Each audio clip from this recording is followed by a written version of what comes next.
일본 사회 최대 문제거리 양키라고 들어보셨나요? 일본의 소위 말하는 일진, 문자 집단들입니다. 이들은 밤만 되면 오토바이를 타고 패싸움을 하고 학교 폭력을 일삼는 불량 청소년들인데요. 너같이 사회에 도움 안 되는 것들은 나중에 후회하게 될 거다. 선생님들은 그를 포기했습니다. 그런데 단 하나의 우연한 사건이 모든 것을 뒤바꿔놨습니다. 한글?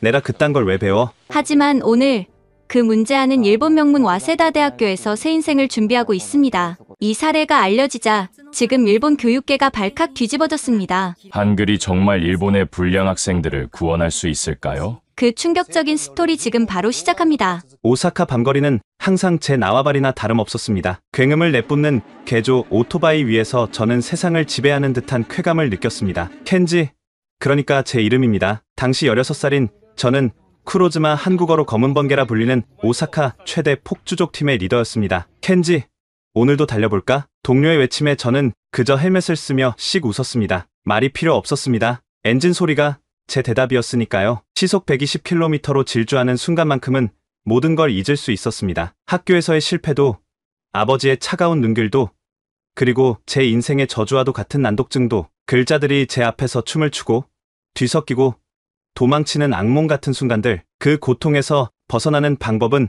오로지 속도뿐이었습니다. 오토바이 핸들을 잡은 손에 힘이 들어갔습니다. 시속 130, 140, 바람이 귀를 찢을듯 울부짖었습니다. 누가 상상이나 했을까요?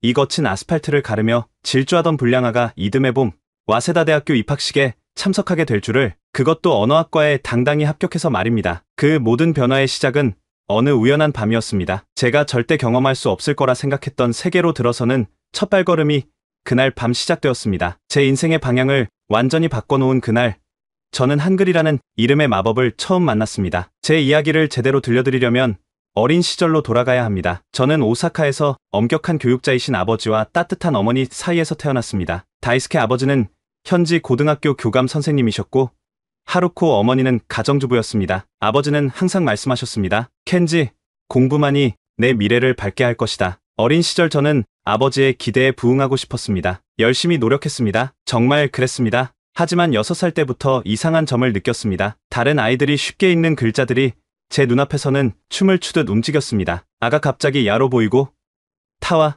나가 비바뀌기도 했습니다. 가타카나와 히라가나는 끊임없이 형태를 바꾸며 저를 혼란스럽게 했습니다. 켄지 군, 이 문장을 읽어보세요. 1학년 국어 시간, 선생님의 호명에 저는 공포로 얼어붙었습니다. 책을 들여다봤지만 글자들은 검은 개미떼처럼 페이지 위를 기어다녔습니다. 더듬더듬 읽던 제 모습에 교실 전체가 웃음바다가 되었습니다. 바보, 그것도 못 읽어? 그날 이후 바보 켄지라는 별명이 생겼습니다. 집에 돌아와 아버지에게 말씀드렸을 때 그분의 반응은 더 아팠습니다. 노력이 부족해서 그런 거다. 더 열심히 해라. 3학년이 되었을 때 어머니는 저를 병원에 데려갔습니다. 의사는 제가 난독증이라는 학습 장애를 가지고 있다고 진단했습니다. 아버지는 그 진단을 받아들이지 않으셨습니다. 그건 핑계일 뿐이다. 다른 아이들이 2시간 공부할 때 너는 4시간을 해야 한다. 그래서 저는 더 오래, 더 열심히 공부했습니다. 다른 아이들이 놀 때도 저는 책상 앞에 앉아 똑같은 페이지를 수십 번 읽었습니다. 눈물로 흐려진 글자들을 손가락으로 더듬으며 밤을 새우기도 했습니다. 하지만 결과는 항상 같았습니다. 시험지에 적힌 빨간 숫자 20점, 30점, 40점. 중학교에 들어갔을 때 저는 이미 학교를 포기한 상태였습니다. 더 이상 아버지의 기대에 부응하려 노력하지 않았습니다. 대신 제가 찾은 것은 속도였습니다. 12살 때 처음 오토바이를 훔쳐탔습니다. 엔진 소리가 귓가를 울리고 바람이 얼굴을 때릴 때 저는 처음으로 자유를 느꼈습니다. 켄지, 너 정말 오토바이를 잘 다루는구나. 그건 제가 평생 들었던 첫 번째 진심 어린 칭찬이었습니다. 폭주족 쿠로즈마의 선배가 해준 말이었습니다. 14살 때 저는 정식으로 그들의 일원이 되었고 1년 만에 리더가 되었습니다. 아버지는 실망과 분노로 저를 대했습니다. 어머니는 늘 눈물을 머금은 채 저를 바라보셨습니다. 가족 식탁에서 우리는 침묵 속에 밥을 먹었습니다. 저는 점점 집에 늦게 들어갔고 때로는 들어가지 않기도 했습니다. 켄지, 이대로는 내 인생이 망가진다. 아버지의 마지막 충고였습니다. 하지만 저는 이미 제 인생이 망가졌다고 생각했습니다. 글자를 읽을 수 없는 사람에게 무슨 미래가 있을까요? 고등학교 1학년이 된 저는 이미 10여 번의 경찰 조사를 받았고 학교에는 한 달에 2~3번 정도만 나갔습니다. 그러던 어느 날 어머니의 방에서 이상한 소리가 들렸습니다. 호기심에 문을 살짝 열어보니 어머니는 텔레비전 앞에 앉아 한국 드라마를 보고 계셨습니다. 그리고 눈물을 훔치고 계셨습니다. 어머니가 한국 드라마에 빠져 있다는 사실은 제게 또 다른 반항의 이유가 되었습니다. 언제부턴가 집안에는 낯선 멜로디가 흘러나왔고 거실 선반에는 한국 배우들의 포스터와 K-팝 음반이 늘어났습니다. 하루코 어머니는 한류에 완전히 매료되어 있었습니다. 켄지, 이 드라마 한번 볼래? 정말 감동적이야. 어머니의 권유에 저는 코웃음을 쳤습니다. 글자도 제대로 읽지 못하는 제가 자막이 있는 외국 드라마를 본다는 건 말도 안 되는 일이었습니다. 더구나 그건 아버지가 무의미한 시간 낭비라고 비난하는 것이기도 했습니다. 난 바빠요. 나가봐야 해요. 이렇게 말하며 집을 나서는 저를 바라보는 어머니의 눈빛에는 언제나 슬픔이 가득했습니다. 하지만 저는 그 슬픔을 외면했습니다. 오토바이 엔진 소리로 귀를 막았습니다. 아버지와 어머니 사이에도 갈등이 커져갔습니다. 저녁 식탁에서 들려오는 낮은 목소리의 다툼이 점점 잦아졌습니다. 당신까지 그런 쓸데없는 것에 시간을 낭비하다니? 켄지에게 어떤 본보기가 된다고 생각해? 내가 즐거운 걸 즐기는 게 뭐가 잘못인가요? 적어도 나는 켄지에게 소리 지르지 않아요. 밤마다 벌어지는 이런 대화들, 저는 방문을 닫고 헤드폰을 귀에 꽂았습니다. K-팝 같은 건 절대 듣지 않았습니다. 일본 헤비메탈이나 록 음악만 들었죠. 그건 제 작은 반항이었습니다. 어머니는 종종 한국어 몇 마디를 섞어 말씀하셨고 한국 음식을 만들어 저희에게 권하셨습니다. 아버지는 그런 어머니를 무시했지만 저는 가끔 몰래 맛보곤 했습니다. 매콤한 김치의 맛은 나쁘지 않았습니다. 켄지, 넌 정말 한국 음식을 좋아하는구나. 한 번은 어머니가 그렇게 말씀하셨을 때 저는 급하게 부정했습니다. 그냥 배고파서 먹은 거예요. 별로 맛있지도 않아요. 어머니의 미소가 사라지는 것을 보면서도 저는 물러서지 않았습니다. 그것이 제가 아는 유일한 방식이었으니까요. 거부하고, 부정하고, 반항하는 것. 그러던 어느 날 밤, 이 모든 불협화음의 가정 속에서 제 인생을 바꿀 만남이 찾아왔습니다. 그것은 완전히 우연이었고, 그날 밤 저는 그 만남이 저를 어디로 이끌지 전혀 알지 못했습니다. 그날 밤은 평소와 같았습니다. 쿠로즈마 팀과 함께 오사카 시내를 질주하고 있었습니다. 가을바람이 차갑게 불어오는 10월의 마지막 밤이었습니다. 우리는 도로를 장악하며 굉음을 내뿜었고 행인들은 놀란 눈빛으로 우리를 바라보았습니다. 켄지, 저쪽으로 가자. 신호 없는 교차로야. 타케시의 외침에 저는 고개를 끄덕이고 방향을 틀었습니다. 속도계는 시속 90km를 가리키고 있었습니다. 모퉁이를 돌 때 갑자기 눈앞에 한 여학생이 나타났습니다. 노트북을 들고 길을 건너던 그녀는 우리 오토바이 소리에 얼어붙은 듯 서 있었습니다. 으아! 급브레이크를 밟았지만 이미 늦었습니다. 제 오토바이는 그녀를 스치며 지나갔고 그녀의 노트북은 공중으로 날아갔습니다. 그녀는 균형을 잃고 넘어졌습니다. 다행히 직접적인 충돌은 아니었지만 심각한 상황이었습니다. 가자. 켄지. 경찰이 오기 전에 동료들은 이미 도망칠 준비를 하고 있었습니다. 하지만 저는 처음으로 망설였습니다. 쓰러진 그녀의 모습이 제 머릿속에 남았습니다. 오토바이를 돌려 그녀에게 다가갔습니다. 괜찮아? 다친 데 없어? 제 일본어에 그녀는 혼란스러운 표정을 지었습니다. 그리고 서툰 일본어로 대답했습니다. 아, 괜찮아요. 하지만 내 노트북, 그녀의 말투에서 외국인임을 알 수 있었습니다. 땅에 떨어진 노트북을 주었습니다. 다행히 완전히 망가지지는 않았지만 화면에 금이 가 있었습니다. 노트북을 돌려주며 그녀의 얼굴을 처음 제대로 보았습니다. 검은 긴 머리카락, 또렷한 눈매, 그리고 당당한 눈빛. 그녀는 분명 일본인이 아니었습니다. 수지라고 해요. 한국에서 왔어요. 유학생이에요. 사실 저는 그녀를 처음 본 순간 그녀의 미모에 반해버렸습니다. 그 순간 제 인생의 방향이 바뀌기 시작했죠. 수지에게 사과의 표시로 근처 카페에서 음료를 사주겠다고 제안했습니다. 처음에는 망설이던 그녀가 마침내 수락했습니다. 폭주족 리더와 한국인 유학생. 어울리지 않는 조합이었지만 이상하게도 어색함은 금방 사라졌습니다. 정말 미안해. 다치지 않아서 다행이야. 수지는 머리를 흔들며 미소 지었습니다. 괜찮아요. 사람들은 실수를 해요. 그녀의 일본어는 서툴렀지만 의외로 따뜻한 미소가 인상적이었습니다. 테이블 위에는 금이 간 노트북이 열려 있었고 화면에는 제가 한 번도 본 적 없는 이상한 기호들이 가득했습니다. 이게 뭐야? 이런 글자는 처음 봐. 호기심에 화면을 가리켰습니다. 수지는 눈을 반짝이며 답했습니다. 한글이에요. 한국어 문자요. 일본의 히라가나. 가타카나처럼요. 그녀가 화면을 돌려 제게 보여주었습니다. 동그라미, 네모, 직선이 조합된 글자들은 가타카나나 히라가나와는 완전히 달랐습니다. 어쩐지 더 단순하고 규칙적으로 보였습니다. 이건 안녕하세요라고 쓴 거예요. 그리고 이건 감사합니다. 수지가 각 글자를 가리키며 설명했습니다. 그녀의 열정적인 목소리에서 자국 문자에 대한 자부심이 느껴졌습니다. 이렇게 생긴 글자가 어떻게 읽히는 거야? 제 질문에 수지는 노트북 옆 메모장을 펼쳐 펜을 들었습니다. 켄지. 일본어로는 이렇게 쓰죠? 한글로는 이렇게 써요. 그녀가 몇 개의 단순한 기호를 적었습니다. 켄지라는 제 이름이 한글로 변신한 모습이었습니다. 신기하게도 이 낯선 글자들은 제게 위협적으로 다가오지 않았습니다. 단순한 기하학적 모양들로 보였고 어쩐지 친근하게 느껴졌습니다. 이 글자들은 너무 깔끔해 보여 수지는 미소를 지었습니다. 한글은 세종대왕이라는 우리 왕이 만든 문자예요. 과학적으로 설계됐어요. 각 글자는 발음기관의 모양을 본떠서 만들어졌어요. 그녀의 말이 이상하게 제 귀에 남았습니다. 과학적으로 설계된 문자라는 개념이 새로웠습니다. 그날 밤 처음으로 글자에 호기심을 느꼈습니다. 그것도 평생 저를 괴롭혔던 일본어가 아닌 전혀 다른 언어의 글자에게서 말입니다. 폭주족 리더가 외국 문자에 관심을 보이는 건 분명 이상한 일이었습니다. 저 자신도 놀라웠습니다. 하지만 수지의 설명은 마치 새로운 세계의 문을 여는 열쇠 같았습니다. 더 자세히 설명해 줄 수 있어? 제 진지한 요청에 수지는 놀란 듯 했지만 이내 기쁜 표정으로 고개를 끄덕였습니다. 물론이죠.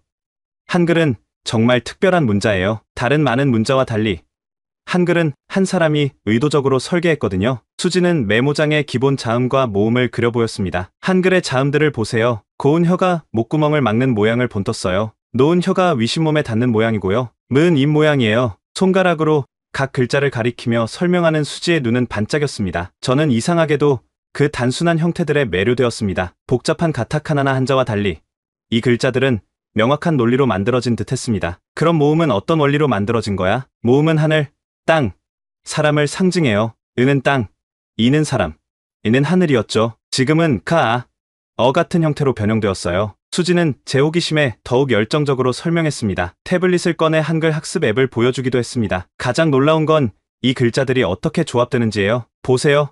고과 아를 합치면 가가 돼요. 기본 블록을 조립하듯이 규칙적으로 만들어지는 거죠. 제 눈앞에서 몇 개의 직선과 곡선이 결합하여 하나의 글자를 형성하는 과정은 마치 마법 같았습니다. 일본어 히라가나의 불규칙한 형태와는 완전히 달랐습니다. 그러니까 기본 모양만 알면 모든 글자를 만들 수 있다는 거야? 맞아요.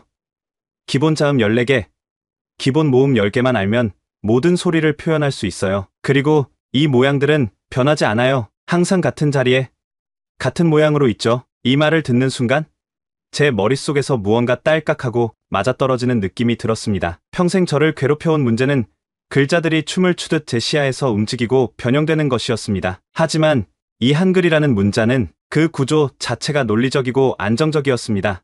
혹시 나에게 이걸 좀 더 가르쳐 줄 수 있을까? 제 입에서 나온 말에 저도 놀랐습니다. 평생 글자로부터 도망치던 제가 새로운 문자를 배우고 싶다고 요청하다니? 수지는 환하게 웃었습니다. 물론이죠.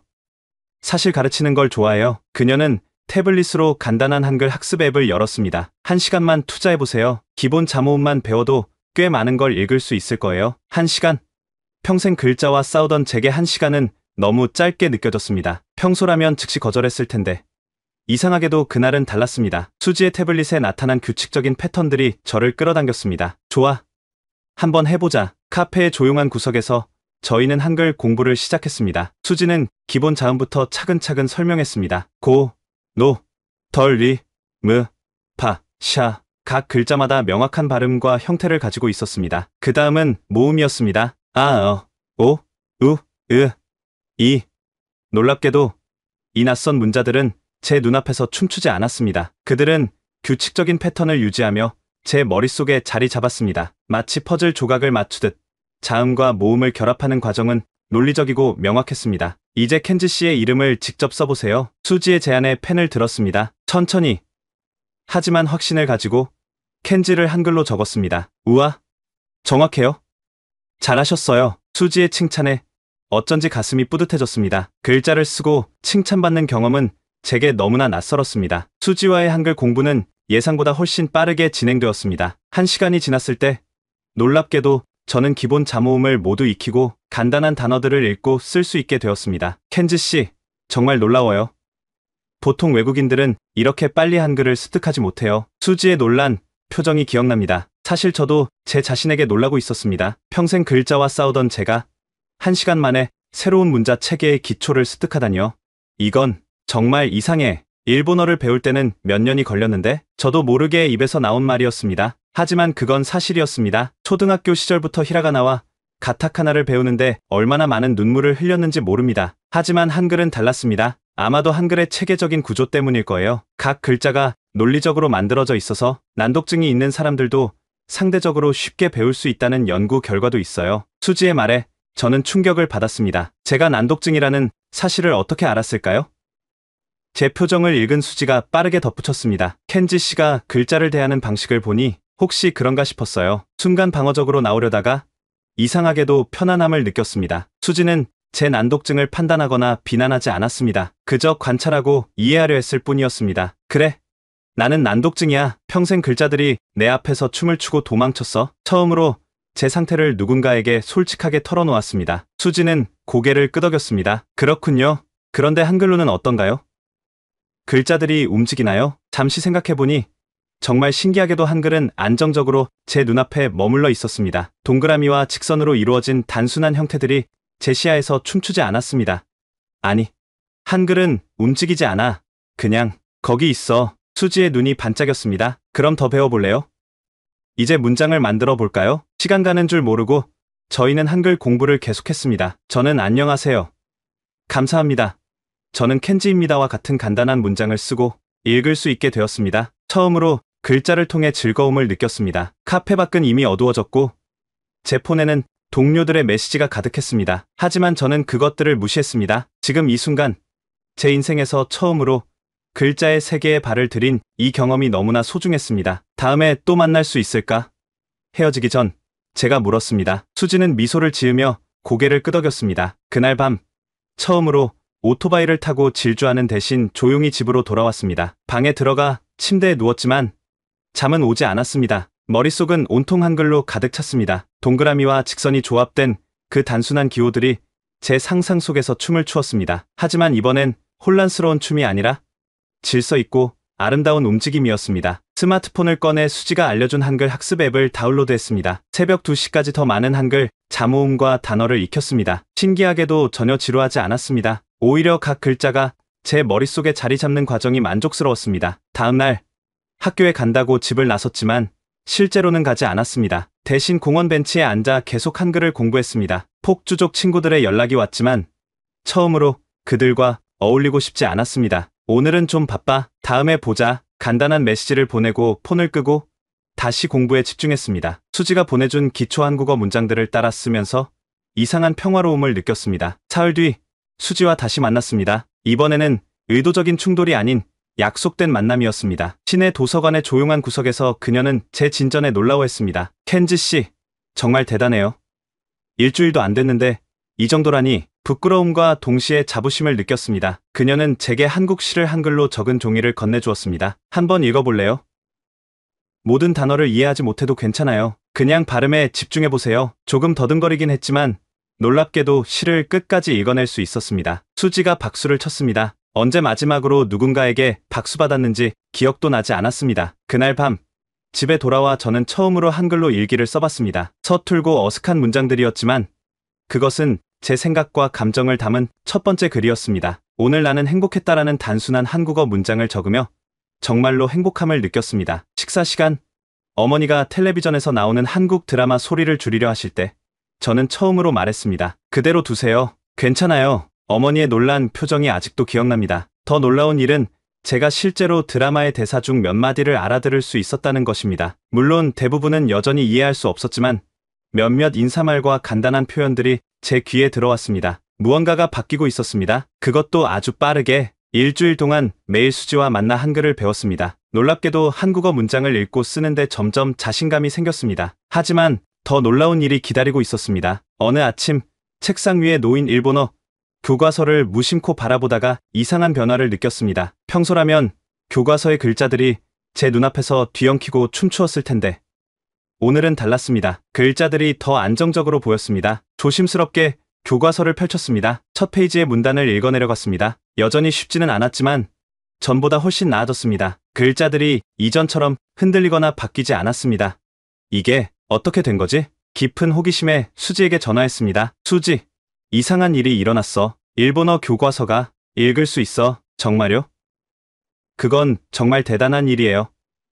한글 학습이 뇌의 패턴 인식 능력을 향상시킨 것 같아요. 수지의 흥분된 목소리가 들렸습니다. 그녀의 설명에 따르면 한글의 논리적 구조를 이해하는 과정이 제 뇌의 언어 처리 방식을 변화시켰을 가능성이 있다고 했습니다. 용기를 내어 일본 소설책 한 권을 집어 들었습니다. 무라카미 하루키의 소설이었습니다. 예전에는 한 페이지도 읽기 힘들었던 책을 이제는 몇 페이지씩 읽어 내려갈 수 있었습니다. 물론 여전히 어려운 한자는 어려웠지만 기본적인 문장 구조를 이해할 수 있다는 것만으로도 엄청난 진전이었습니다. 그날 저는 큰 결심을 했습니다. 오랜만에 학교에 가기로 한 것입니다. 아침 일찍 일어나 교복을 입고 평소와 다른 방식으로 등교했습니다. 오토바이가 아닌 전철을 타고 학교로 향했습니다. 일본 문학 시간, 선생님이 학생들에게 교과서 한 구절을 읽어보라고 했습니다. 아무도 제게 시키지 않았지만 저는 손을 들었습니다. 켄지?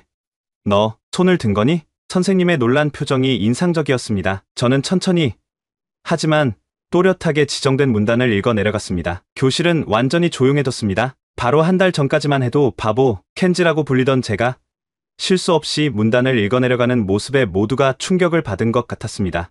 켄지, 정말 잘했구나. 선생님의 눈에 약간의 눈물이 맺힌 것 같았습니다. 그리고 예상치 못하게 교실에서 박수 소리가 터져 나왔습니다. 뭔가 큰 변화가 시작되고 있었습니다. 교실에서의 그 작은 성공 이후 제 주변의 변화가 시작되었습니다. 선생님들은 제게 다른 태도를 보였고 반 친구들도 점점 제가 단순한 불량 학생이 아니라는 사실을 알아차리기 시작했습니다. 하루는 담임 선생님이 저를 직접 찾아왔습니다. 켄지, 잠시 얘기 좀 할 수 있을까? 최근 내 변화가 정말 놀랍구나. 무슨 일이 있었던 거니? 처음에는 말하기를 망설였지만 결국 한글 학습에 대해 이야기했습니다. 선생님은 깊은 관심을 보이셨습니다. 그것 참 흥미롭구나. 내가 아는 교수님이 한 분 계시는데 언어 습득과 학습 장애에 관한 연구를 하고 계셔. 너의 사례를 알려드려도 될까? 그렇게 저는 오사카 대학의 이와사키 교수님을 만나게 되었습니다. 그는 인지언어학 분야의 권위자였으며 특히 다중언어 습득에 관심이 많았습니다. 켄지군, 자네의 이야기를 들어보니 매우 흥미롭군. 한글 학습이 일본어 이해력을 향상시켰다고? 이와사키 교수님의 연구실은 온통 책으로 가득했습니다. 벽에는 뇌의 언어 처리 영역을 보여주는 차트들이 걸려 있었습니다. 네, 한글을 배우기 시작한 후부터 일본어 글자들이 덜 혼란스러워 보였어요. 교수님은 메모를 하며 고개를 끄덕였습니다. 흥미롭군. 내 가설은 이렇네. 한글의 체계적이고 논리적인, 특히 기하학적인 구조가 자네의 시각적 패턴, 인식 능력을 향상시켰을 가능성이 있어. 간단한 테스트를 해볼 수 있을까? 이와사키 교수님은 제게 일련의 테스트를 제안했습니다. 일본어와 한글 읽기 능력부터 시작해 다양한 인지 기능 테스트까지 진행했습니다. 그리고 마지막으로 제 뇌의 활동을 관찰하기 위한 기능적 자기 공명 영상 페마라이 촬영을 제안했습니다. 두 가지 상황에서 뇌 활동을 비교해보고 싶네. 일본어를 읽을 때와 한글을 읽을 때 자네의 뇌가 어떻게 다르게 반응하는지 말이야. 일주일 뒤 병원에서 페마라이 촬영을 마치고 결과를 기다리고 있을 때였습니다. 이와사키 교수님이 흥분된 표정으로 들어왔습니다. 켄지군, 결과가 정말 놀랍네. 자네가 한글을 읽을 때 뇌의 시각 처리 영역과 언어 처리 영역이 매우 효율적으로 연결되고 있어. 그리고 이 패턴이 일본어를 읽을 때도 부분적으로 유지되고 있군. 교수님은 컴퓨터 화면에 제 뇌 영상을 보여주셨습니다. 다양한 색상으로 표시된 활성화 영역들이 마치 작은 은하계처럼 빛나고 있었습니다. 이건 내 연구 분야에서 매우 중요한 발견일세. 한 언어 체계의 학습이 다른 언어 처리에 긍정적 영향을 미치는 신경가 소성의 증거야. 교수님의 설명은 어려웠지만 핵심은 이해할 수 있었습니다. 제 뇌가 한글을 통해 새로운 방식으로 언어를 처리하는 법을 배웠고 그 능력이 일본어 처리에도 전이되고 있다는 것이었습니다. 이건 단순한 우연이 아니야. 켄지군, 자네는 우리에게 중요한 것을 보여주고 있어. 앞으로도 계속 연구에 협조해주겠나? 그날 저는 제 난독증이 단순한 결함이 아니라 다른 방식으로 극복할 수 있는 상태라는 것을 과학적으로 확인했습니다. 그리고 이 발견은 제 자신감을 한층 더 높여주었습니다. 이와사키 교수님과의 만남 이후 저는 더욱 열정적으로 공부에 매진했습니다. 한글 학습을 계속하면서 동시에 일본어 교과서도 꾸준히 읽었습니다. 수지는 제 멘토가 되어 매일 시간을 내어 저를 도와주었습니다. 오늘은 한국어 시제에 대해 배워볼까요? 과거, 현재, 미래를 어떻게 표현하는지 알면 더 다양한 문장을 만들 수 있어요. 수지의 가르침은 단순히 한글을 읽고 쓰는 것을 넘어 언어의 구조와 논리를 이해하는 데 초점이 맞춰져 있었습니다. 그리고 놀랍게도 이러한 학습 방식이 다른 과목에도 영향을 미치기 시작했습니다. 수학 시간, 복잡한 방정식이 더 이상 무의미한 기호들의 나열로 보이지 않았습니다. 각 수식과 기호가 특정한 역할과 규칙에 따라 배열된다는 것을 이해하기 시작했습니다. 마치 한글의 자음과 모음이 특정 규칙에 따라 결합되는 것처럼 수학적 기호들도 논리적 패턴을 따른다는 것을 깨달았습니다. 켄지, 이 문제 풀어볼래? 수학 선생님의 질문에 저는 망설임 없이 앞으로 나갔습니다. 칠판 앞에 서서 방정식을 풀어나갔습니다. 단계별로, 규칙에 따라 마치 한글 문장을 구성하듯 수식을 정리했습니다. 정확해.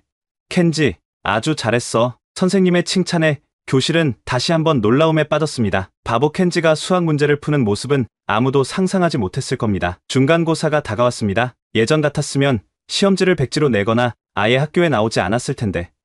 이번에는 달랐습니다. 진지하게 준비했고 수지와 함께 만든 공부 계획표를 철저히 따랐습니다. 시험 당일 책상에 앉아 문제지를 받았을 때 놀라운 경험을 했습니다. 문제들이 더 이상 무서운 적이 아니라 해결해야 할 퍼즐처럼 느껴졌습니다. 일본어 문학, 수학, 과학, 심지어 영어까지 모든 과목에서 제가 이해할 수 있는 부분이 크게 늘어났습니다. 결과는 충격적이었습니다. 평균 85점, 제 인생에서 받아본 적 없는 점수였습니다. 담임 선생님은 제 성적표를 들고 눈물을 글썽였습니다. 켄지, 정말 자랑스럽구나. 이건 기적이야. 하지만 저는 알고 있었습니다. 이건 기적이 아니라 제가 필요로 했던 것을 드디어 찾은 결과였습니다. 제게 맞는 학습 방식, 제 뇌가 받아들일 수 있는 패턴과 구조를 발견한 것뿐이었습니다. 이제 남은 문제는 하나였습니다. 이 모든 변화를 가족에게 어떻게 보여줄 것인가? 성적표를 손에 들고 집으로 향하는 발걸음이 무거웠습니다. 얼마나 오랫동안 저는 집을 피해 다녔던가요? 평균 85점이라는 숫자가 적힌 종이 한 장이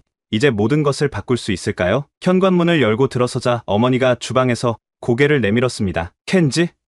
이렇게 일찍 집에 오다니. 어머니의 목소리에는 놀라움과 조심스러운 기쁨이 섞여 있었습니다. 평소라면 시큰둥하게 대답했겠지만 이번에는 달랐습니다. 어머니, 보여드릴 게 있어요. 떨리는 손으로 성적표를 내밀었습니다. 어머니는 안경을 고쳤으며 종이를 자세히 들여다보셨습니다. 그리고 잠시 후 믿을 수 없다는 표정으로 저를 바라보셨습니다. 켄지, 이게 정말? 어머니의 눈에 눈물이 고였습니다. 갑자기 저를 꼭 안아주셨습니다. 얼마나 오랜만에 느껴보는 어머니의 포옹인지 제 눈에도 눈물이 맺혔습니다. 아버지에게도 보여드려야 해요. 어디 계세요?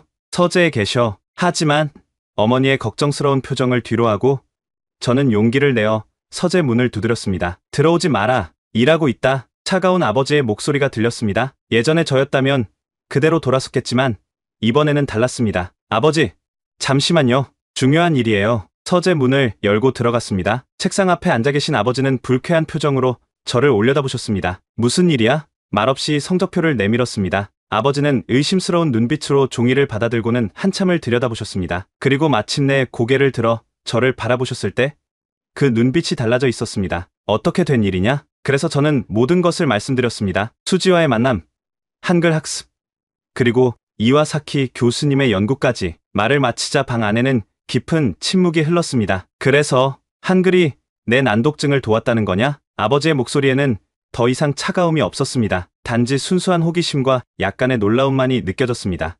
네, 아직 완전히 극복한 건 아니지만 많이 나아졌어요. 아버지는 잠시 생각에 잠겼다가 서랍에서 무언가를 꺼내셨습니다. 낡은 사진 한 장이었습니다. 사실 나도 어릴 때 글자를 읽는데 큰 어려움이 있었단다. 아버지의 고백에 저는 깜짝 놀랐습니다. 엄격한 교육자인 아버지가 저와 같은 어려움을 겪었다니요? 내가 이런 방법을 찾아낸 것을 자랑스럽게 생각한다? 켄지, 그날 저녁 오랜만에 우리 가족은 함께 식탁에 앉아 이야기를 나누었습니다. 어머니의 한국 드라마 이야기도 듣고 아버지의 학창시절 이야기도 들었습니다. 마치 오랫동안 닫혀있던 창문이 열리고 신선한 공기가 들어온 것 같았습니다. 가족과의 관계가 회복되면서 제 세계는 더욱 넓어졌습니다. 어머니는 저에게 한국 문화에 대해 더 많이 알려주셨고 저는 기꺼이 배웠습니다. 한글에 대한 관심이 한국 역사, 음식, 음악으로 확장되었습니다. 켄지, 이 김치찌개 어떠니? 너무 맵지 않아? 어머니가 처음으로 도전한 한국 요리를 맛보며 저는 미소 지었습니다. 맛있어요. 수지에게도 좀 가져가도 될까요? 수지와의 관계도 달라졌습니다. 그녀와 저는 진정한 친구가 되었습니다. 저는 그녀에게 일본 문화를 소개했고 그녀는 저에게 한국 문화를 가르쳐 주었습니다. 우리는 양국의 언어와 문화 사이에서 자유롭게 오갔습니다. 켄지 씨, 혹시 미래에 뭐가 되고 싶어요? 어느 날 수지의 질문에 저는 잠시 생각에 잠겼습니다. 예전에는 미래를 생각해 본 적이 없었습니다. 그저 하루하루 살아가는 것만으로도 버거웠으니까요. 나는 언어학자가 되고 싶어. 이와사키 교수님처럼 언어가 사람들의 생각과 인지에 어떤 영향을 미치는지 연구하고 싶어. 제 입에서 나온 말에 저도 놀랐습니다. 하지만 그것은 진심이었습니다. 한글을 통해 제 인생이 바뀐 것처럼 저도 다른 사람들의 인생을 바꾸는데 기여하고 싶었습니다. 훌륭한 꿈이에요. 켄지 씨는 두 문화의 다리가 될 수 있을 거예요. 두 문화의 다리, 수지의 말이 제 가슴에 깊이 와닿았습니다. 그렇습니다. 저는 일본과 한국 두 문화 사이의 연결점이 될 수 있습니다. 저의 경험은 독특하지만 그것이 가치 있는 이유이기도 합니다. 고등학교 진로 상담 시간, 담임 선생님은 제게 물으셨습니다. 켄지, 대학에서 무엇을 공부하고 싶니? 자신감 있게 대답했습니다. 언어학과 인지과학을 공부하고 싶습니다. 특히 다중언어 습득과 학습 장애 극복에 관심이 있습니다. 선생님의 눈에 감동의 빛이 어렸습니다. 제 안에서 새로운 정체성이 형성되고 있었습니다. 더 이상 바보 켄지도 폭주족 켄지도 아닌 두 문화의 다리가 될 켄지로. 인생에는 중요한 상징적 순간들이 있습니다. 제게 그런 순간이 찾아왔습니다. 한 달 전부터 마음속으로 결심했던 일을 실행할 시간이 온 것입니다. 쿠로즈마 팀원들에게 메시지를 보냈습니다. 오늘 저녁 마지막으로 함께 달리자. 우리는 오사카 외곽에 평소 모이던 장소에 집결했습니다. 타케시, 히로, 켄타 모두 오랜 동료들이었습니다. 그들의 눈빛에서 이미 무언가를 알고 있다는 듯한 분위기가 느껴졌습니다. 켄지, 너 요즘 많이 달라졌어. 학교에도 다니고 공부도 한다면서? 타케시의 말에 저는 고개를 끄덕였습니다. 그래, 내가 할 수 있는 일을 찾았어. 오토바이에 올라탔습니다. 마지막으로 함께 달리기 위해서였습니다. 엔진 소리가 밤하늘을 가르고 바람이 헬멧을 때렸습니다. 과거의 자유로움을 다시 한번 느꼈습니다. 하지만 이제는 다른 종류의 자유를 알게 된 뒤였습니다. 1시간의 질주 후 우리는 강가에 모여 앉았습니다. 다들 들어줘. 나 이제 팀을 떠나려고 해. 긴 침묵이 흘렀습니다. 마침내 타케시가 말했습니다. 알고 있었어. 너는 이제 다른 길을 가야 하는 거지. 예상치 못한 이에 가슴이 뭉클했습니다. 내 오토바이. 타케시, 내가 가져. 너는 항상 내 바이크를 탐냈잖아. 오토바이 키를 건네며 말했습니다. 그것은 단순한 물건이 아니라 제 과거의 일부를 건네는 의식 같았습니다. 그럼 대신에 넌 뭘 갖고 가는데? 켄타가 물었습니다. 내가 가져가는 건 너희와의 추억, 그리고 새로운 시작이야. 작별 인사를 나누고 돌아오는 길. 저는 버스를 탔습니다. 창밖으로 흐르는 도시의 불빛들을 바라보며 생각했습니다. 제 내면의 엔진은 여전히 힘차게 돌아가고 있었지만 이제 그 에너지는 다른 곳을 향하고 있었습니다. 속도에 대한 갈망은 지식에 대한 열망으로 바뀌었습니다. 오토바이를 판 돈으로 저는 첫 번째 한국어 일본어 사전과 언어학 입문서를 샀습니다. 새로운 여정의 시작이었습니다. 눈 깜짝할 사이에 시간이 흘러 대학 입시를 몇 주 앞둔 현실이 눈앞에 있었습니다. 제가 목표로 한 곳은 일본 최고의 명문대학 와세다 대학교였습니다. 평소 같았으면 감히 꿈도 꾸지 못했을 곳이지만 이제는 달랐습니다. 켄지, 이 추천서를 받아둬. 이와사키 교수님은 제게 봉투를 건네며 미소 지으셨습니다. 교수님은 제 사례를 바탕으로 다중언어 습득과 난독증 극복이라는 논문을 저명한 학술지에 발표하셨고 그 덕분에 학계에서 큰 주목을 받고 계셨습니다. 감사합니다. 교수님, 정말 많은 도움을 주셨어요. 아니, 내가 나에게 도움을 준 거야. 내 사례가 앞으로 수많은 학습 장애를 가진 학생들에게 희망이 될 테니까. 집에서도 변화가 계속되었습니다. 아버지는 제가 공부할 때 조용히 차를 가져다 주셨고 어머니는 한국 음식으로 제 체력을 보충해 주셨습니다. 가족이 하나가 되어 같은 목표를 향해 나아가는 느낌이었습니다. 시험 당일 떨리는 마음으로 시험장에 들어섰습니다. 책상에 앉아 시험지를 받는 순간 깊게 숨을 들이마셨습니다. 그리고 펜을 들었습니다. 글자들은 더 이상 저를 두렵게 하지 않았습니다. 그들은 이제 제 도구였습니다. 결과 발표일, 수지와 함께 컴퓨터 앞에 앉아 합격자 명단을 확인했습니다. 켄지 이타가키, 와세다 대학교 언어학과 합격. 수지의 환호성에 저도 울컥했습니다. 꿈만 같았습니다. 난독증을 가진 폭주족 두목이 일본 최고 대학에 합격한 것입니다. 뉴스는 빠르게 퍼졌습니다. 지역 신문은 제 이야기를 한글의 마법을 통한 기적적인 변화라는 제목으로 보도했습니다. 이와사키 교수님의 연구도 함께 소개되면서 일본 교육계에서는 한글의 체계적 구조가 학습장애 학생들에게 미치는 긍정적 영향에 대한 관심이 높아졌습니다. 와세다 대학교 입학식 날, 저는 캠퍼스를 바라보며 깊은 감동을 느꼈습니다. 그리고 제 옆에는 가족과 수지가 함께 있었습니다. 켄지, 이제 어떤 꿈을 꾸고 있니? 아버지의 질문에 저는 미소를 지었습니다. 저는 언어의 다리가 되고 싶어요. 일본과 한국 사이에, 그리고 학습의 어려움을 겪는 사람들과 그들의 잠재력 사이의 다리 말이에요. 지금 저는 와세다 대학교에서 언어학을 공부하면서 주말에는 난독증을 가진 아이들에게 한글을 가르치는 봉사활동을 하고 있습니다. 제 경험이 다른 이들에게 희망이 되기를 바라면서요. 모든 변화의 시작은 우연한 만남이었습니다. 그리고 그 변화는 한 글자씩 제 인생을 다시 써나갔습니다. 여러분도 기억하세요. 여러분의 인생을 바꿀 열쇠는 어쩌면 가장 예상치 못한 곳에 있을지도 모릅니다. 저에게는 그것이 한글이었습니다. 여러분에게는 무엇이 될까요? 지금까지 오사카의 폭주족 소년이 한글을 통해 새로운 삶을 찾아가는 이야기 어떠셨나요? 일본 사회 최대 문제거리 양키라고 들어보셨나요? 일본의 소위 말하는 일진, 문제아 집단들입니다. 이들은 밤만 되면 오토바이를 타고 패싸움을 하고 학교폭력을 일삼는 불량 청소년들인데요. 너같이 사회에 도움 안 되는 것들은 나중에 후회하게 될 거다. 선생님들은 그를 포기했습니다. 그런데 단 하나의 우연한 사건이 모든 것을 뒤바꿔놨습니다. 한글? 내가 그딴 걸 왜 배워? 하지만 오늘 그 문제아는 일본 명문 와세다 대학교에서 새 인생을 준비하고 있습니다. 이 사례가 알려지자 지금 일본 교육계가 발칵 뒤집어졌습니다. 한글이 정말 일본의 불량 학생들을 구원할 수 있을까요? 그 충격적인 스토리 지금 바로 시작합니다. 오사카 밤거리는 항상 제 나와바리나 다름없었습니다. 굉음을 내뿜는 개조 오토바이 위에서 저는 세상을 지배하는 듯한 쾌감을 느꼈습니다. 켄지, 그러니까 제 이름입니다. 당시 16살인 저는 쿠로즈마, 한국어로 검은 번개라 불리는 오사카 최대 폭주족 팀의 리더였습니다. 켄지, 오늘도 달려볼까? 동료의 외침에 저는 그저 헬멧을 쓰며 씩 웃었습니다. 말이 필요 없었습니다. 엔진 소리가 제 대답이었으니까요. 시속 120km로 질주하는 순간만큼은 모든 걸 잊을 수 있었습니다. 학교에서의 실패도, 아버지의 차가운 눈길도, 그리고 제 인생의 저주와도 같은 난독증도, 글자들이 제 앞에서 춤을 추고 뒤섞이고 도망치는 악몽 같은 순간들, 그 고통에서 벗어나는 방법은 오로지 속도뿐이었습니다. 오토바이 핸들을 잡은 손에 힘이 들어갔습니다. 시속 130, 140, 바람이 귀를 찢을듯 울부짖었습니다. 누가 상상이나 했을까요?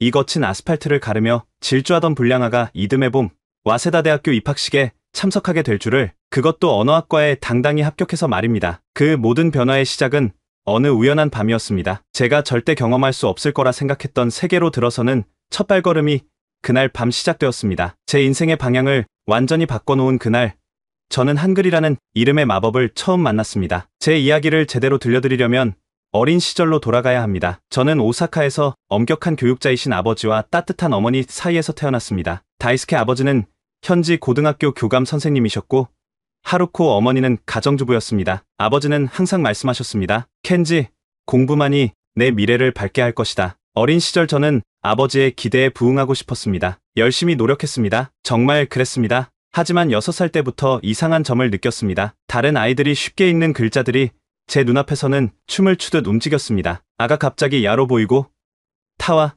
나가 비바뀌기도 했습니다. 가타카나와 히라가나는 끊임없이 형태를 바꾸며 저를 혼란스럽게 했습니다. 켄지 군, 이 문장을 읽어보세요. 1학년 국어 시간, 선생님의 호명에 저는 공포로 얼어붙었습니다. 책을 들여다봤지만 글자들은 검은 개미떼처럼 페이지 위를 기어다녔습니다. 더듬더듬 읽던 제 모습에 교실 전체가 웃음바다가 되었습니다. 바보, 그것도 못 읽어? 그날 이후 바보 켄지라는 별명이 생겼습니다. 집에 돌아와 아버지에게 말씀드렸을 때 그분의 반응은 더 아팠습니다. 노력이 부족해서 그런 거다. 더 열심히 해라. 3학년이 되었을 때 어머니는 저를 병원에 데려갔습니다. 의사는 제가 난독증이라는 학습 장애를 가지고 있다고 진단했습니다. 아버지는 그 진단을 받아들이지 않으셨습니다. 그건 핑계일 뿐이다. 다른 아이들이 2시간 공부할 때 너는 4시간을 해야 한다. 그래서 저는 더 오래, 더 열심히 공부했습니다. 다른 아이들이 놀 때도 저는 책상 앞에 앉아 똑같은 페이지를 수십 번 읽었습니다. 눈물로 흐려진 글자들을 손가락으로 더듬으며 밤을 새우기도 했습니다. 하지만 결과는 항상 같았습니다. 시험지에 적힌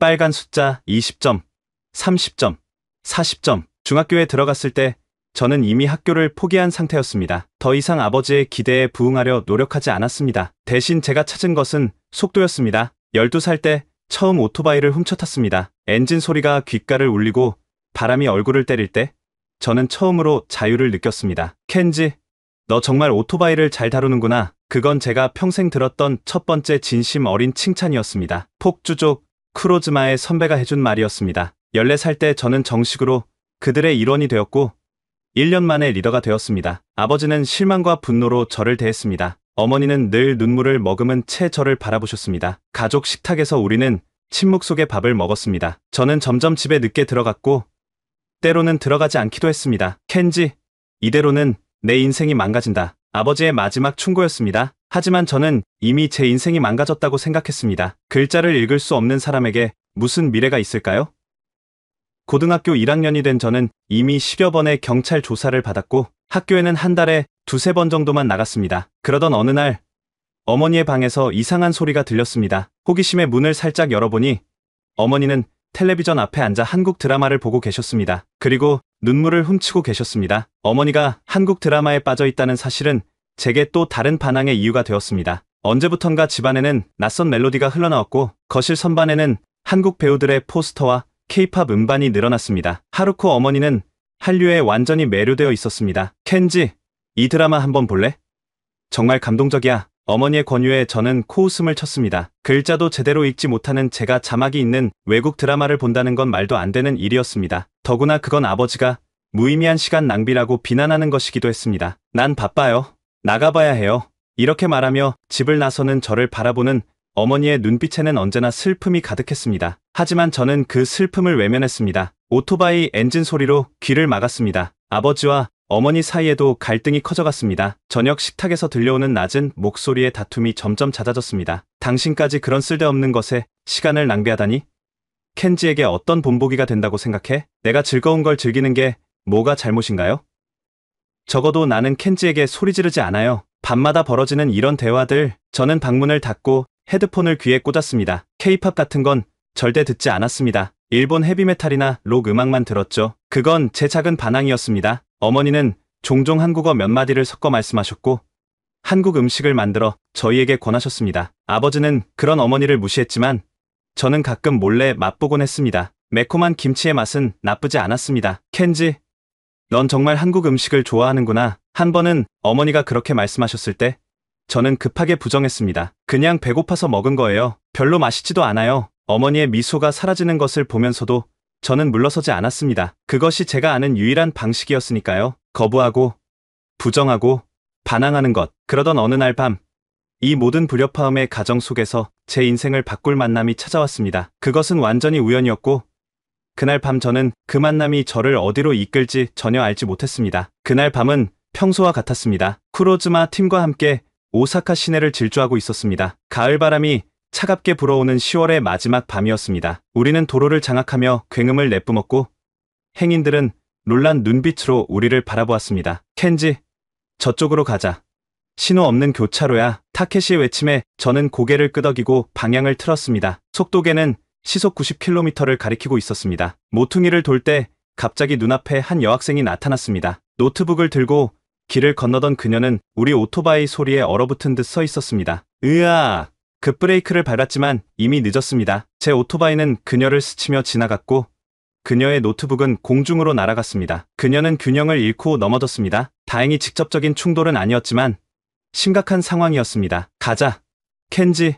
경찰이 오기 전에 동료들은 이미 도망칠 준비를 하고 있었습니다. 하지만 저는 처음으로 망설였습니다. 쓰러진 그녀의 모습이 제 머릿속에 남았습니다. 오토바이를 돌려 그녀에게 다가갔습니다. 괜찮아? 다친 데 없어? 제 일본어에 그녀는 혼란스러운 표정을 지었습니다. 그리고 서툰 일본어로 대답했습니다. 아, 괜찮아요. 하지만 내 노트북, 그녀의 말투에서 외국인임을 알 수 있었습니다. 땅에 떨어진 노트북을 주었습니다. 다행히 완전히 망가지지는 않았지만 화면에 금이 가 있었습니다. 노트북을 돌려주며 그녀의 얼굴을 처음 제대로 보았습니다. 검은 긴 머리카락, 또렷한 눈매, 그리고 당당한 눈빛. 그녀는 분명 일본인이 아니었습니다. 수지라고 해요. 한국에서 왔어요. 유학생이에요. 사실 저는 그녀를 처음 본 순간 그녀의 미모에 반해버렸습니다. 그 순간 제 인생의 방향이 바뀌기 시작했죠. 수지에게 사과의 표시로 근처 카페에서 음료를 사주겠다고 제안했습니다. 처음에는 망설이던 그녀가 마침내 수락했습니다. 폭주족 리더와 한국인 유학생.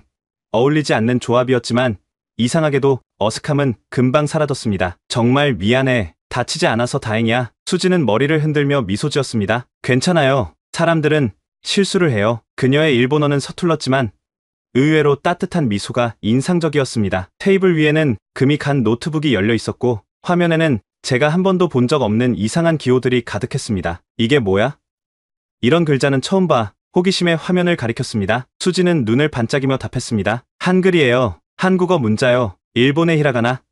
가타카나처럼요. 그녀가 화면을 돌려 제게 보여주었습니다. 동그라미, 네모, 직선이 조합된 글자들은 가타카나나 히라가나와는 완전히 달랐습니다. 어쩐지 더 단순하고 규칙적으로 보였습니다. 이건 안녕하세요라고 쓴 거예요. 그리고 이건 감사합니다. 수지가 각 글자를 가리키며 설명했습니다. 그녀의 열정적인 목소리에서 자국 문자에 대한 자부심이 느껴졌습니다. 이렇게 생긴 글자가 어떻게 읽히는 거야? 제 질문에 수지는 노트북 옆 메모장을 펼쳐 펜을 들었습니다. 켄지. 일본어로는 이렇게 쓰죠? 한글로는 이렇게 써요. 그녀가 몇 개의 단순한 기호를 적었습니다. 켄지라는 제 이름이 한글로 변신한 모습이었습니다. 신기하게도 이 낯선 글자들은 제게 위협적으로 다가오지 않았습니다. 단순한 기하학적 모양들로 보였고 어쩐지 친근하게 느껴졌습니다. 이 글자들은 너무 깔끔해 보여. 수지는 미소를 지었습니다. 한글은 세종대왕이라는 우리 왕이 만든 문자예요. 과학적으로 설계됐어요. 각 글자는 발음기관의 모양을 본떠서 만들어졌어요. 그녀의 말이 이상하게 제 귀에 남았습니다. 과학적으로 설계된 문자라는 개념이 새로웠습니다. 그날 밤 처음으로 글자에 호기심을 느꼈습니다. 그것도 평생 저를 괴롭혔던 일본어가 아닌 전혀 다른 언어의 글자에게서 말입니다. 폭주족 리더가 외국 문자에 관심을 보이는 건 분명 이상한 일이었습니다. 저 자신도 놀라웠습니다. 하지만 수지의 설명은 마치 새로운 세계의 문을 여는 열쇠 같았습니다. 더 자세히 설명해 줄 수 있어? 제 진지한 요청에 수지는 놀란 듯했지만 이내 기쁜 표정으로 고개를 끄덕였습니다. 물론이죠. 한글은 정말 특별한 문자예요. 다른 많은 문자와 달리 한글은 한 사람이 의도적으로 설계했거든요. 수지는 메모장에 기본 자음과 모음을 그려 보였습니다. 한글의 자음들을 보세요. 고운 혀가 목구멍을 막는 모양을 본떴어요. 놓은 혀가 위신몸에 닿는 모양이고요. 무은 입 모양이에요. 손가락으로 각 글자를 가리키며 설명하는 수지의 눈은 반짝였습니다. 저는 이상하게도 그 단순한 형태들에 매료되었습니다. 복잡한 가타카나나 한자와 달리 이 글자들은 명확한 논리로 만들어진 듯했습니다. 그럼 모음은 어떤 원리로 만들어진 거야? 모음은 하늘, 땅, 사람을 상징해요. 은은 땅, 이는 사람, 이는 하늘이었죠. 지금은 가, 어 같은 형태로 변형되었어요. 수지는 제 호기심에 더욱 열정적으로 설명했습니다. 태블릿을 꺼내 한글 학습 앱을 보여주기도 했습니다. 가장 놀라운 건 이 글자들이 어떻게 조합되는지예요. 보세요. 고과 아를 합치면 가가 돼요. 기본 블록을 조립하듯이 규칙적으로 만들어지는 거죠. 제 눈앞에서 몇 개의 직선과 곡선이 결합하여 하나의 글자를 형성하는 과정은 마치 마법 같았습니다. 일본어 히라가나의 불규칙한 형태와는 완전히 달랐습니다. 그러니까 기본 모양만 알면 모든 글자를 만들 수 있다는 거야? 맞아요.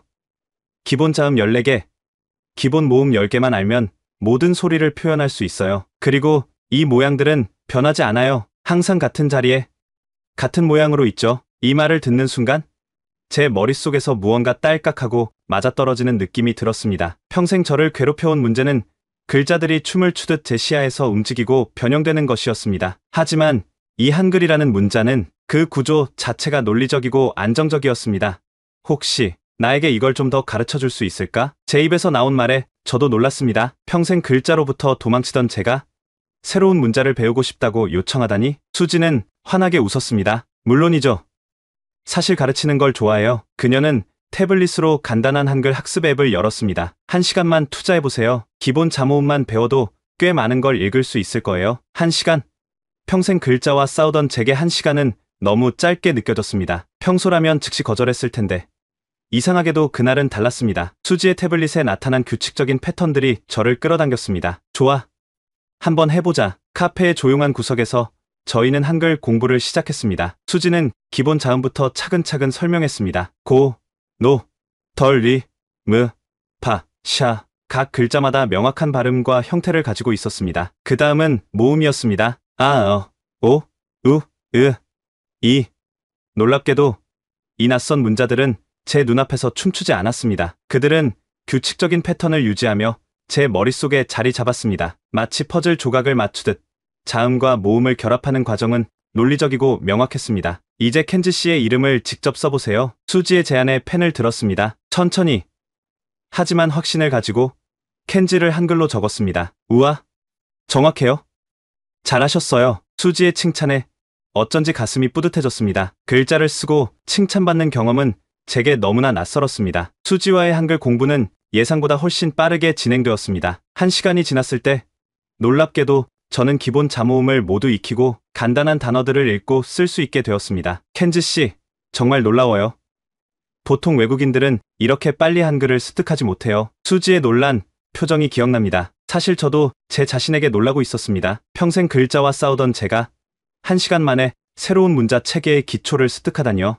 이건 정말 이상해. 일본어를 배울 때는 몇 년이 걸렸는데 저도 모르게 입에서 나온 말이었습니다. 하지만 그건 사실이었습니다. 초등학교 시절부터 히라가나와 가타카나를 배우는데 얼마나 많은 눈물을 흘렸는지 모릅니다. 하지만 한글은 달랐습니다. 아마도 한글의 체계적인 구조 때문일 거예요. 각 글자가 논리적으로 만들어져 있어서 난독증이 있는 사람들도 상대적으로 쉽게 배울 수 있다는 연구 결과도 있어요. 수지의 말에 저는 충격을 받았습니다. 제가 난독증이라는 사실을 어떻게 알았을까요? 제 표정을 읽은 수지가 빠르게 덧붙였습니다. 켄지 씨가 글자를 대하는 방식을 보니 혹시 그런가 싶었어요. 순간 방어적으로 나오려다가 이상하게도 편안함을 느꼈습니다. 수지는 제 난독증을 판단하거나 비난하지 않았습니다. 그저 관찰하고 이해하려 했을 뿐이었습니다. 그래, 나는 난독증이야. 평생 글자들이 내 앞에서 춤을 추고 도망쳤어. 처음으로 제 상태를 누군가에게 솔직하게 털어놓았습니다. 수지는 고개를 끄덕였습니다. 그렇군요. 그런데 한글로는 어떤가요? 글자들이 움직이나요? 잠시 생각해보니 정말 신기하게도 한글은 안정적으로 제 눈앞에 머물러 있었습니다. 동그라미와 직선으로 이루어진 단순한 형태들이 제 시야에서 춤추지 않았습니다. 아니, 한글은 움직이지 않아. 그냥 거기 있어. 수지의 눈이 반짝였습니다. 그럼 더 배워볼래요? 이제 문장을 만들어 볼까요? 시간 가는 줄 모르고 저희는 한글 공부를 계속했습니다. 저는 안녕하세요. 감사합니다. 저는 켄지입니다와 같은 간단한 문장을 쓰고 읽을 수 있게 되었습니다. 처음으로 글자를 통해 즐거움을 느꼈습니다. 카페 밖은 이미 어두워졌고 제 폰에는 동료들의 메시지가 가득했습니다. 하지만 저는 그것들을 무시했습니다. 지금 이 순간 제 인생에서 처음으로 글자의 세계에 발을 들인 이 경험이 너무나 소중했습니다. 다음에 또 만날 수 있을까? 헤어지기 전 제가 물었습니다. 수지는 미소를 지으며 고개를 끄덕였습니다. 그날 밤 처음으로 오토바이를 타고 질주하는 대신 조용히 집으로 돌아왔습니다. 방에 들어가 침대에 누웠지만 잠은 오지 않았습니다. 머릿속은 온통 한글로 가득 찼습니다. 동그라미와 직선이 조합된 그 단순한 기호들이 제 상상 속에서 춤을 추었습니다. 하지만 이번엔 혼란스러운 춤이 아니라 질서 있고 아름다운 움직임이었습니다. 스마트폰을 꺼내 수지가 알려준 한글 학습 앱을 다운로드했습니다. 새벽 2시까지 더 많은 한글 자모음과 단어를 익혔습니다. 신기하게도 전혀 지루하지 않았습니다. 오히려 각 글자가 제 머릿속에 자리 잡는 과정이 만족스러웠습니다. 다음날 학교에 간다고 집을 나섰지만 실제로는 가지 않았습니다. 대신 공원 벤치에 앉아 계속 한글을 공부했습니다. 폭주족 친구들의 연락이 왔지만 처음으로 그들과 어울리고 싶지 않았습니다. 오늘은 좀 바빠. 다음에 보자. 간단한 메시지를 보내고 폰을 끄고 다시 공부에 집중했습니다. 수지가 보내준 기초 한국어 문장들을 따라 쓰면서 이상한 평화로움을 느꼈습니다. 사흘 뒤 수지와 다시 만났습니다. 이번에는 의도적인 충돌이 아닌 약속된 만남이었습니다. 시내 도서관의 조용한 구석에서 그녀는 제 진전에 놀라워했습니다. 켄지 씨, 정말 대단해요. 일주일도 안 됐는데 이 정도라니. 부끄러움과 동시에 자부심을 느꼈습니다. 그녀는 제게 한국 시를 한글로 적은 종이를 건네주었습니다. 한번 읽어볼래요? 모든 단어를 이해하지 못해도 괜찮아요. 그냥 발음에 집중해보세요. 조금 더듬거리긴 했지만 놀랍게도 시를 끝까지 읽어낼 수 있었습니다. 수지가 박수를 쳤습니다. 언제 마지막으로 누군가에게 박수 받았는지 기억도 나지 않았습니다. 그날 밤 집에 돌아와 저는 처음으로 한글로 일기를 써봤습니다. 서툴고 어색한 문장들이었지만 그것은 제 생각과 감정을 담은 첫 번째 글이었습니다. 오늘 나는 행복했다라는 단순한 한국어 문장을 적으며 정말로 행복함을 느꼈습니다. 식사 시간, 어머니가 텔레비전에서 나오는 한국 드라마 소리를 줄이려 하실 때 저는 처음으로 말했습니다. 그대로 두세요. 괜찮아요. 어머니의 놀란 표정이 아직도 기억납니다. 더 놀라운 일은 제가 실제로 드라마의 대사 중 몇 마디를 알아들을 수 있었다는 것입니다. 물론 대부분은 여전히 이해할 수 없었지만 몇몇 인사말과 간단한 표현들이 제 귀에 들어왔습니다. 무언가가 바뀌고 있었습니다. 그것도 아주 빠르게. 일주일 동안 매일 수지와 만나 한글을 배웠습니다. 놀랍게도 한국어 문장을 읽고 쓰는데 점점 자신감이 생겼습니다. 하지만 더 놀라운 일이 기다리고 있었습니다. 어느 아침 책상 위에 놓인 일본어 교과서를 무심코 바라보다가 이상한 변화를 느꼈습니다. 평소라면 교과서의 글자들이 제 눈앞에서 뒤엉키고 춤추었을 텐데 오늘은 달랐습니다. 글자들이 더 안정적으로 보였습니다. 조심스럽게 교과서를 펼쳤습니다. 첫 페이지의 문단을 읽어내려갔습니다. 여전히 쉽지는 않았지만 전보다 훨씬 나아졌습니다. 글자들이 이전처럼 흔들리거나 바뀌지 않았습니다. 이게 어떻게 된 거지? 깊은 호기심에 수지에게 전화했습니다. 수지, 이상한 일이 일어났어. 일본어 교과서가 읽을 수 있어. 정말요? 그건 정말 대단한 일이에요. 한글 학습이 뇌의 패턴 인식 능력을 향상시킨 것 같아요. 수지의 흥분된 목소리가 들렸습니다. 그녀의 설명에 따르면 한글의 논리적 구조를 이해하는 과정이 제 뇌의 언어 처리 방식을 변화시켰을 가능성이 있다고 했습니다. 용기를 내어 일본 소설책 한 권을 집어 들었습니다. 무라카미 하루키의 소설이었습니다. 예전에는 한 페이지도 읽기 힘들었던 책을 이제는 몇 페이지씩 읽어 내려갈 수 있었습니다. 물론 여전히 어려운 한자는 어려웠지만 기본적인 문장 구조를 이해할 수 있다는 것만으로도 엄청난 진전이었습니다. 그날 저는 큰 결심을 했습니다. 오랜만에 학교에 가기로 한 것입니다. 아침 일찍 일어나 교복을 입고 평소와 다른 방식으로 등교했습니다. 오토바이가 아닌 전철을 타고 학교로 향했습니다. 일본 문학 시간, 선생님이 학생들에게 교과서 한 구절을 읽어보라고 했습니다. 아무도 제게 시키지 않았지만 저는 손을 들었습니다. 켄지? 너 손을 든 거니? 선생님의 놀란 표정이 인상적이었습니다. 저는 천천히 하지만 또렷하게 지정된 문단을 읽어 내려갔습니다. 교실은 완전히 조용해졌습니다. 바로 한 달 전까지만 해도 바보, 켄지라고 불리던 제가 실수 없이 문단을 읽어 내려가는 모습에 모두가 충격을 받은 것 같았습니다. 켄지, 정말 잘했구나. 선생님의 눈에 약간의 눈물이 맺힌 것 같았습니다. 그리고 예상치 못하게 교실에서 박수 소리가 터져 나왔습니다. 뭔가 큰 변화가 시작되고 있었습니다. 교실에서의 그 작은 성공 이후 제 주변의 변화가 시작되었습니다. 선생님들은 제게 다른 태도를 보였고 반 친구들도 점점 제가 단순한 불량 학생이 아니라는 사실을 알아차리기 시작했습니다. 하루는 담임 선생님이 저를 직접 찾아왔습니다. 켄지, 잠시 얘기 좀 할 수 있을까? 최근 내 변화가 정말 놀랍구나. 무슨 일이 있었던 거니? 처음에는 말하기를 망설였지만 결국 한글 학습에 대해 이야기했습니다. 선생님은 깊은 관심을 보이셨습니다. 그것 참 흥미롭구나. 내가 아는 교수님이 한 분 계시는데 언어 습득과 학습 장애에 관한 연구를 하고 계셔. 너의 사례를 알려드려도 될까? 그렇게 저는 오사카 대학의 이와사키 교수님을 만나게 되었습니다. 그는 인지언어학 분야의 권위자였으며 특히 다중언어 습득에 관심이 많았습니다. 켄지군, 자네의 이야기를 들어보니 매우 흥미롭군. 한글 학습이 일본어 이해력을 향상시켰다고? 이와사키 교수님의 연구실은 온통 책으로 가득했습니다. 벽에는 뇌의 언어 처리 영역을 보여주는 차트들이 걸려 있었습니다. 네, 한글을 배우기 시작한 후부터 일본어 글자들이 덜 혼란스러워 보였어요. 교수님은 메모를 하며 고개를 끄덕였습니다. 흥미롭군. 내 가설은 이렇네. 한글의 체계적이고 논리적인, 특히 기하학적인 구조가 자네의 시각적 패턴, 인식 능력을 향상시켰을 가능성이 있어. 간단한 테스트를 해볼 수 있을까? 이와사키 교수님은 제게 일련의 테스트를 제안했습니다. 일본어와 한글 읽기 능력부터 시작해 다양한 인지 기능 테스트까지 진행했습니다. 그리고 마지막으로 제 뇌의 활동을 관찰하기 위한 기능적 자기 공명 영상 페마라이 촬영을 제안했습니다. 두 가지 상황에서 뇌 활동을 비교해보고 싶네. 일본어를 읽을 때와 한글을 읽을 때 자네의 뇌가 어떻게 다르게 반응하는지 말이야. 일주일 뒤 병원에서 페마라이 촬영을 마치고 결과를 기다리고 있을 때였습니다. 이와사키 교수님이 흥분된 표정으로 들어왔습니다. 켄지군, 결과가 정말 놀랍네.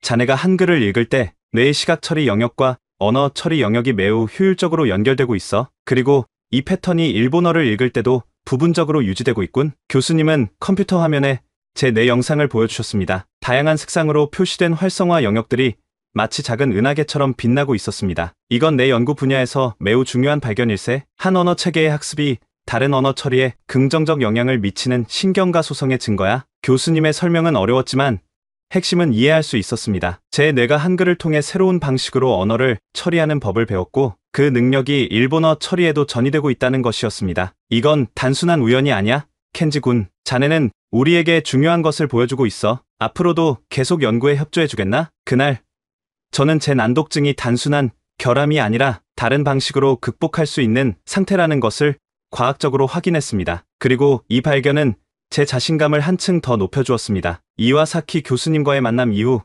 저는 더욱 열정적으로 공부에 매진했습니다. 한글 학습을 계속하면서 동시에 일본어 교과서도 꾸준히 읽었습니다. 수지는 제 멘토가 되어 매일 시간을 내어 저를 도와주었습니다. 오늘은 한국어 시제에 대해 배워볼까요? 과거, 현재, 미래를 어떻게 표현하는지 알면 더 다양한 문장을 만들 수 있어요. 수지의 가르침은 단순히 한글을 읽고 쓰는 것을 넘어 언어의 구조와 논리를 이해하는 데 초점이 맞춰져 있었습니다. 그리고 놀랍게도 이러한 학습 방식이 다른 과목에도 영향을 미치기 시작했습니다. 수학 시간, 복잡한 방정식이 더 이상 무의미한 기호들의 나열로 보이지 않았습니다. 각 수식과 기호가 특정한 역할과 규칙에 따라 배열된다는 것을 이해하기 시작했습니다. 마치 한글의 자음과 모음이 특정 규칙에 따라 결합되는 것처럼 수학적 기호들도 논리적 패턴을 따른다는 것을 깨달았습니다. 켄지, 이 문제 풀어볼래? 수학 선생님의 질문에 저는 망설임 없이 앞으로 나갔습니다. 칠판 앞에 서서 방정식을 풀어나갔습니다. 단계별로, 규칙에 따라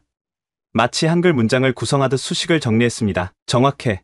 켄지, 아주 잘했어. 선생님의 칭찬에 교실은 다시 한번 놀라움에 빠졌습니다. 바보 켄지가 수학 문제를 푸는 모습은 아무도 상상하지 못했을 겁니다. 중간고사가 다가왔습니다. 예전 같았으면 시험지를 백지로 내거나 아예 학교에 나오지 않았을 텐데.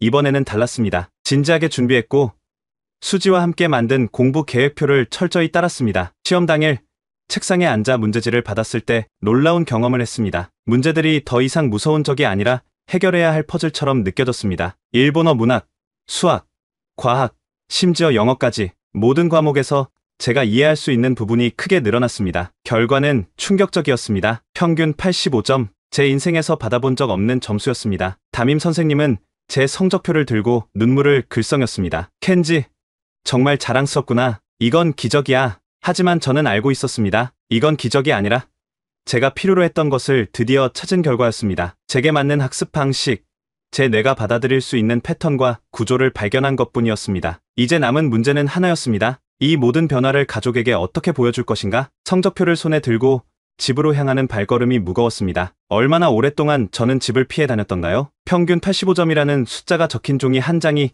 이제 모든 것을 바꿀 수 있을까요? 현관문을 열고 들어서자 어머니가 주방에서 고개를 내밀었습니다. 켄지?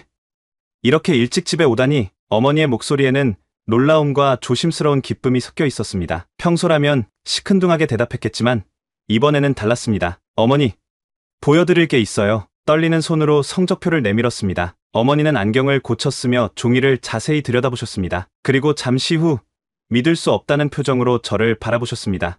켄지, 이게 정말? 어머니의 눈에 눈물이 고였습니다. 갑자기 저를 꼭 안아주셨습니다. 얼마나 오랜만에 느껴보는 어머니의 포옹인지 제 눈에도 눈물이 맺혔습니다. 아버지에게도 보여드려야 해요. 어디 계세요? 서재에 계셔. 하지만 어머니의 걱정스러운 표정을 뒤로하고 저는 용기를 내어 서재 문을 두드렸습니다. 들어오지 마라. 일하고 있다. 차가운 아버지의 목소리가 들렸습니다. 예전에 저였다면 그대로 돌아섰겠지만 이번에는 달랐습니다. 아버지, 잠시만요. 중요한 일이에요. 서재 문을 열고 들어갔습니다. 책상 앞에 앉아 계신 아버지는 불쾌한 표정으로 저를 올려다보셨습니다. 무슨 일이야? 말없이 성적표를 내밀었습니다. 아버지는 의심스러운 눈빛으로 종이를 받아들고는 한참을 들여다보셨습니다. 그리고 마침내 고개를 들어 저를 바라보셨을 때 그 눈빛이 달라져 있었습니다. 어떻게 된 일이냐? 그래서 저는 모든 것을 말씀드렸습니다. 수지와의 만남, 한글 학습, 그리고 이와사키 교수님의 연구까지. 말을 마치자 방 안에는 깊은 침묵이 흘렀습니다. 그래서 한글이 내 난독증을 도왔다는 거냐? 아버지의 목소리에는 더 이상 차가움이 없었습니다. 단지 순수한 호기심과 약간의 놀라움만이 느껴졌습니다. 네, 아직 완전히 극복한 건 아니지만 많이 나아졌어요. 아버지는 잠시 생각에 잠겼다가 서랍에서 무언가를 꺼내셨습니다. 낡은 사진 한 장이었습니다. 사실 나도 어릴 때 글자를 읽는데 큰 어려움이 있었단다. 아버지의 고백에 저는 깜짝 놀랐습니다. 엄격한 교육자인 아버지가 저와 같은 어려움을 겪었다니요? 내가 이런 방법을 찾아낸 것을 자랑스럽게 생각한다. 켄지, 그날 저녁 오랜만에 우리 가족은 함께 식탁에 앉아 이야기를 나누었습니다. 어머니의 한국 드라마 이야기도 듣고 아버지의 학창시절 이야기도 들었습니다. 마치 오랫동안 닫혀있던 창문이 열리고 신선한 공기가 들어온 것 같았습니다. 가족과의 관계가 회복되면서 제 세계는 더욱 넓어졌습니다. 어머니는 저에게 한국 문화에 대해 더 많이 알려주셨고 저는 기꺼이 배웠습니다. 한글에 대한 관심이 한국 역사, 음식, 음악으로 확장되었습니다. 켄지, 이 김치찌개 어떠니? 너무 맵지 않아? 어머니가 처음으로 도전한 한국 요리를 맛보며 저는 미소 지었습니다. 맛있어요. 수지에게도 좀 가져가도 될까요? 수지와의 관계도 달라졌습니다. 그녀와 저는 진정한 친구가 되었습니다. 저는 그녀에게 일본 문화를 소개했고 그녀는 저에게 한국 문화를 가르쳐 주었습니다. 우리는 양국의 언어와 문화 사이에서 자유롭게 오갔습니다. 켄지 씨, 혹시 미래에 뭐가 되고 싶어요? 어느 날 수지의 질문에 저는 잠시 생각에 잠겼습니다. 예전에는 미래를 생각해 본 적이 없었습니다. 그저 하루하루 살아가는 것만으로도 버거웠으니까요. 나는 언어학자가 되고 싶어. 이와사키 교수님처럼 언어가 사람들의 생각과 인지에 어떤 영향을 미치는지 연구하고 싶어. 제 입에서 나온 말에 저도 놀랐습니다. 하지만 그것은 진심이었습니다. 한글을 통해 제 인생이 바뀐 것처럼 저도 다른 사람들의 인생을 바꾸는데 기여하고 싶었습니다. 훌륭한 꿈이에요. 켄지 씨는 두 문화의 다리가 될 수 있을 거예요. 두 문화의 다리, 수지의 말이 제 가슴에 깊이 와닿았습니다. 그렇습니다. 저는 일본과 한국 두 문화 사이의 연결점이 될 수 있습니다. 저의 경험은 독특하지만 그것이 가치 있는 이유이기도 합니다. 고등학교 진로 상담 시간, 담임 선생님은 제게 물으셨습니다. 켄지, 대학에서 무엇을 공부하고 싶니? 자신감 있게 대답했습니다. 언어학과 인지과학을 공부하고 싶습니다. 특히 다중언어 습득과 학습장애 극복에 관심이 있습니다. 선생님의 눈에 감동의 빛이 어렸습니다. 제 안에서 새로운 정체성이 형성되고 있었습니다. 더 이상 바보 켄지도 폭주족 켄지도 아닌 두 문화의 다리가 될 켄지로 인생에는 중요한 상징적 순간들이 있습니다. 제게 그런 순간이 찾아왔습니다. 한 달 전부터 마음속으로 결심했던 일을 실행할 시간이 온 것입니다. 쿠로즈마 팀원들에게 메시지를 보냈습니다. 오늘 저녁 마지막으로 함께 달리자. 우리는 오사카 외곽에 평소 모이던 장소에 집결했습니다. 타케시, 히로, 켄타 모두 오랜 동료들이었습니다. 그들의 눈빛에서 이미 무언가를 알고 있다는 듯한 분위기가 느껴졌습니다. 켄지, 너 요즘 많이 달라졌어. 학교에도 다니고 공부도 한다면서? 타케시의 말에 저는 고개를 끄덕였습니다. 그래, 내가 할 수 있는 일을 찾았어. 오토바이에 올라탔습니다. 마지막으로 함께 달리기 위해서였습니다. 엔진 소리가 밤하늘을 가르고 바람이 헬멧을 때렸습니다. 과거의 자유로움을 다시 한번 느꼈습니다. 하지만 이제는 다른 종류의 자유를 알게 된 뒤였습니다. 1시간의 질주 후 우리는 강가에 모여 앉았습니다. 다들 들어줘. 나 이제 팀을 떠나려고 해. 긴 침묵이 흘렀습니다. 마침내 타케시가 말했습니다. 알고 있었어. 너는 이제 다른 길을 가야 하는 거지. 예상치 못한 이에 가슴이 뭉클했습니다. 내 오토바이. 타케시, 내가 가져. 너는 항상 내 바이크를 탐냈잖아. 오토바이 키를 건네며 말했습니다. 그것은 단순한 물건이 아니라 제 과거의 일부를 건네는 의식 같았습니다. 그럼 대신에 넌 뭘 갖고 가는데? 켄타가 물었습니다. 내가 가져가는 건 너희와의 추억, 그리고 새로운 시작이야. 작별 인사를 나누고 돌아오는 길. 저는 버스를 탔습니다. 창밖으로 흐르는 도시의 불빛들을 바라보며 생각했습니다. 제 내면의 엔진은 여전히 힘차게 돌아가고 있었지만 이제 그 에너지는 다른 곳을 향하고 있었습니다. 속도에 대한 갈망은 지식에 대한 열망으로 바뀌었습니다. 오토바이를 판 돈으로 저는 첫 번째 한국어 일본어 사전과 언어학 입문서를 샀습니다. 새로운 여정의 시작이었습니다. 눈 깜짝할 사이에 시간이 흘러 대학 입시를 몇 주 앞둔 현실이 눈앞에 있었습니다. 제가 목표로 한 곳은 일본 최고의 명문대학 와세다 대학교였습니다. 평소 같았으면 감히 꿈도 꾸지 못했을 곳이지만 이제는 달랐습니다. 켄지, 이 추천서를 받아둬. 이와사키 교수님은 제게 봉투를 건네며 미소 지으셨습니다. 교수님은 제 사례를 바탕으로 다중언어 습득과 난독증 극복이라는 논문을 저명한 학술지에 발표하셨고 그 덕분에 학계에서 큰 주목을 받고 계셨습니다. 감사합니다. 교수님, 정말 많은 도움을 주셨어요. 아니, 내가 나에게 도움을 준 거야. 내 사례가 앞으로 수많은 학습 장애를 가진 학생들에게 희망이 될 테니까. 집에서도 변화가 계속되었습니다. 아버지는 제가 공부할 때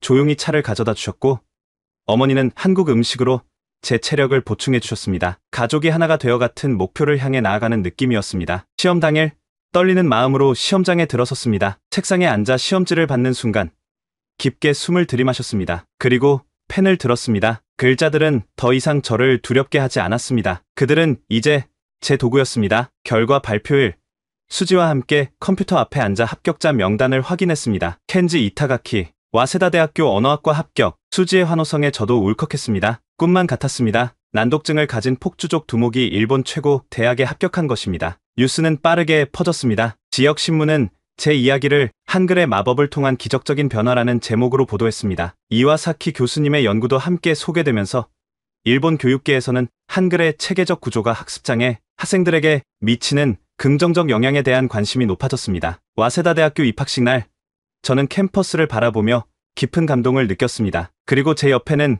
가족과 수지가 함께 있었습니다. 켄지, 이제 어떤 꿈을 꾸고 있니? 아버지의 질문에 저는 미소를 지었습니다. 저는 언어의 다리가 되고 싶어요. 일본과 한국 사이에, 그리고 학습의 어려움을 겪는 사람들과 그들의 잠재력 사이의 다리 말이에요. 지금 저는 와세다 대학교에서 언어학을 공부하면서 주말에는 난독증을 가진 아이들에게 한글을 가르치는 봉사활동을 하고 있습니다. 제 경험이 다른 이들에게 희망이 되기를 바라면서요. 모든 변화의 시작은 우연한 만남이었습니다. 그리고 그 변화는 한 글자씩 제 인생을 다시 써나갔습니다. 여러분도 기억하세요. 여러분의 인생을 바꿀 열쇠는 어쩌면 가장 예상치 못한 곳에 있을지도 모릅니다. 저에게는 그것이 한글이었습니다. 여러분에게는 무엇이 될까요? 지금까지 오사카의 폭주족 소년이 한글을 통해 새로운 삶을 찾아가는 이야기 어떠셨나요? 여러분의 생각과 경험도 댓글로 공유해주세요. 구독과 좋아요 부탁드립니다. 지금까지 코리아 원더풀이었습니다. 감사합니다.